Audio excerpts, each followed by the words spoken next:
Okay, good afternoon and welcome to chapter 25 of The Real Me.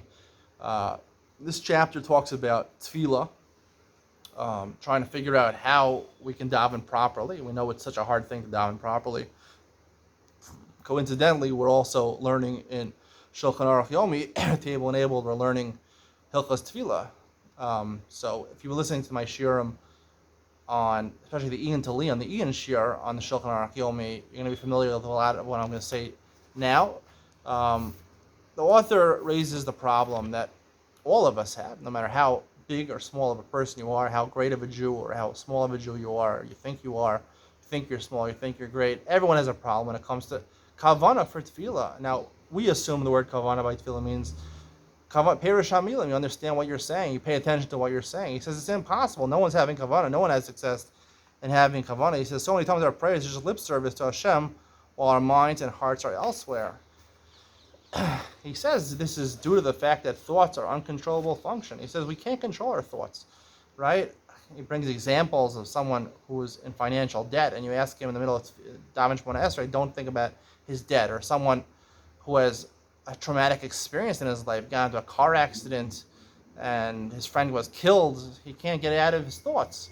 So you can't ask the person when he's Daven Shemona Esrei, stop thinking about these things. These are things that are occupying his mind. The Torah would never ask you to control your thoughts, something that's really impossible to do. So we can't force our kavanah. So he says the only way that we can control our kavanah is really to create interest, he calls it. To create interest. He says that when we are speaking to someone we love, even for no real purpose, the conversation itself attracts us. We don't check the watch or wait for the conversation to end. And for sure, we need something from a person we feel that he can help us, then we look forward to the conversation. We don't have to force ourselves to have kavanah when we're talking to him. The conversation is important to us, and we are present. If you're talking to someone you like, you're not davening, you're talking to someone you like, a friend of yours, your wife if you like her, when you're going out with her, maybe you liked her more, you're interested in the conversation.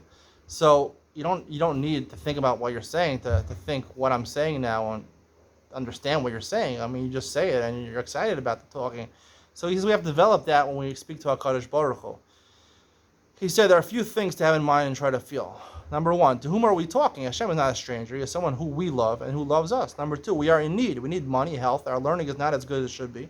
And our children make us problems once in a while. And three, the one whom we are talking to is interested in what we have to say and wants to help. He says, he brings from the Chovos Halevavos, who offers a similar type of advice. And she says the Mishnah Berurah also offers advice like this, is that we have to think that, he says, the Chovos Halevavos says, V'achak yala al libo el mi mechavim b'tfilasa. To who is he davening to? What does he want? And then to connect it to the words of the tefillah. Think about you're davening to Hashem. Hashem is the King of the Kings. He loves us so much. And secondly, think about, we're talking all the brachos of Shemona Esrei talk about things that in general people need or want. Think about how it relates to you. What do you need and you want? And then you can connect it back to the words of the tefillah. So instead of just having regular kavanah, meaning understanding what we're saying, just thinking, in a raw fashion, what these words mean. You have to think about how it relates to you. How refuah relates to you. If you need a refuah, how parnasa relates to you. You want knowledge. You want to learn the Torah. You want to understand the Torah. All these things, how it relates to you. Think about presently the difficulties you're going through, and the success that you want related to yourself, and then try to have kavanah in the tefillah and relate it to yourself. So think about those three things: that you're davening to Hashem. Think about how it relates to you, and then try to connect it back to the words of the tefillah. In summary, he says we have to think of tefillah as a personal encounter with Hashem and an expression of what is dear to us, and not a simple reading of the siddur with concentration. You're not trying to just translate the words. Yes, ArtScroll has the translation of the words, but you shouldn't be looking about that. A lot of people use this avoda tefillah or a Birnbaum or something like that. It helps you understand the words of the tefillah, but according to what he's saying, that's really not the main way of having kavanah. The main way of having kavanah is to really make it a personal discussion. Think about what you really need. Think about those things. Contemplate those things, and then it'll hit home, and the words will flow naturally. And you'll be talking to HaKadosh Baruch Hu. The Mesilas Yesharim says it's the highest level of tefillah is to think that Hashem is really opposite you.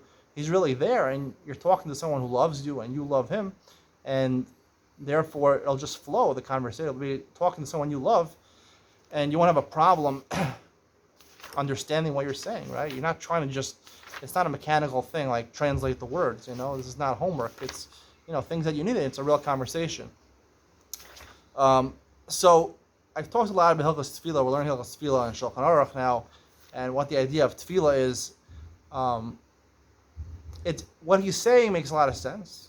The author is saying makes a lot of sense. I did say that Tefillah is not so much we're asking. A lot of people think that the idea of Tefillah is that you ask things from a Kadosh Baruch Hu, and listen, it's famous. There's famous stories where Gedolim said that Hashem says no, He doesn't give you what you want, but only because you ask for those things, you're going to get those things. We have to know that. If you ask for certain things, Hashem could say no. But if you ask for them, He also could say yes, and you can get those. It's not, people understand Tefillah as a way of getting what you need. You daven for what you need. People put it in personal bakashos, for a fuah, or parnasa, or things like that. Anything else you would need, or a shidduch, or have children, or anything, or success raising your children, common things people need. You put in a tefillah for that, and Hashem answers your tefillahs. I was saying it's not really so much. The point of tefillah really is, as I explained, Dalif Ne'miyata Omed. That, what does that mean, Dalif Ne'miyata Omed? Does it mean you're standing in front of HaKadosh Baruch Hu? We learned in the Ramah today in Simon Sadi Zayin that, Ein Shechina Yored Pachot, it doesn't come within 10 tefachim on the ground. Shechina is not really there. Hashem's not really there. That's what the Ramah says. So who are you davening to? The answer is, Dalif Ne'miyata Omed, that a person sometimes is ahead of himself, right? Lifnei miyata omer, you're standing, you presently, based on your thoughts right now, are in front of yourself, your true self. Meaning, take a step back from where you are. Don't look at the trees. Focus on the forest. Focus on your positive attributes, your skills, your talents, things that you're good at. So much of our time is spent on Surim Yara, avoiding the bad. Most of our day we do Cheshbon Nefesh. We try to figure out what we're doing wrong, how to improve ourselves. Tefillah is a time to take 3 times a day, take a step back, and to concentrate on our good qualities, what we're good at, and what our skills we have, and to use those positive qualities that we were endowed with to go in the right direction, to practically how to secure what we want. We want a good parnasa. So think, maybe what's a good job for me? What can I use? What skills do I have? What's a good way of me attaining money? You have to personally make those calculations, personally what I would be good at doing. If I need a refuah, which doctor would be best for me to see? If I need help with, raising my children, think about practical solutions, who I can go to for advice, or what practically I can do to change my approach with my children. It's a time to take a step back and to focus on our strengths and how to use our strengths to the best of our abilities. So, Dalif Ne'miyata Omed, we're not necessarily davening to HaKadosh Baruch Hu, we're davening to figure out who ourselves. We're taking Omed, Amida, that's what it's called, Amida, to be Omed, to gather our thoughts, to gather ourselves. We're so busy, it's such a hectic day. Take a step back, think in a general sense of who we are and where we're going and how we can improve ourselves. And that's really the Pshat in Kavana. Kavana means direction. It doesn't mean to understand the words. That's not what the point of Tefillah is. The point of Tefillah is to get you going in the right direction. Sometimes we get so involved in our daily activities that we forget who we are and how skilled we are at certain things and what talents we have and how we can achieve what we want through our own ishtadlus. Now, at the end of the day, the Gemara Megillah says that everything except for for becoming learning analytically, is b'siyat d'shmaya, is in the hands of Hashem, whether it will be successful or not.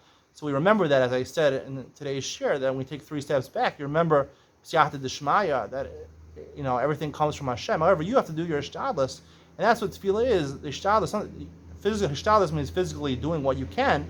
Before you physically do what you can, you have to decide and figure out what's the best way of getting there. You don't want to just run around without a head. You want to have your head and then do the actions. You want to understand what you're doing and use your strengths to the best ability and then do those actions to procure what you need.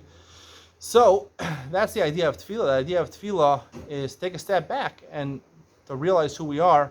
And that's the kavanah in tefillah. It's not so important you have the words. He does say, it's similar to what he's saying over here. The idea is that we should relate it to ourselves and think about, what we need and what we want. The only thing I would say a little different is that the idea is it's not that, like I heard people say, like davening is like a gumball machine. We ask from Hashem, He'll give it to us. No. whatever happens, happens. That's b'siyata d'shmaya. That's totally in Hashem. We can't control what happens. However, we can mechaven ourselves. We can recalculate it and recalibrate our direction in life, how we get there, because that is part of Hishtadlus. It's a mitzvah in Hishtadlus tefillah. Tefillah is, Hishtadlus is the action to get there, but in order to figure out how to get to that point, we have to decide how to best use our strengths to get there in the most efficient way. So that's what the point of tefillah is. It's the first step of Hishtadlus, really, for us. Whatever happens, Ziyata D'Shmaya. The Hatzlacha is Ziyata D'Shmaya. The success is Ziyata D'Shmaya. However, the tefillah is for kavana, as a kivon, to get us in the right direction, to know which direction to go in, and then proceed in that direction, do the Hishtadlus, and recognize that at the end of the day, it's all Ziyata D'Shmaya. And therefore, you don't, like he says, you probably will have understanding the words, but it's not likuva to understand what the words are saying so much. To contemplate the ideas that the brachas talk about, that's the main thing. And the point of kavan is not to understand the words, it's to get ourselves going in the right direction. Hope you enjoyed today's shir. See you in the next one.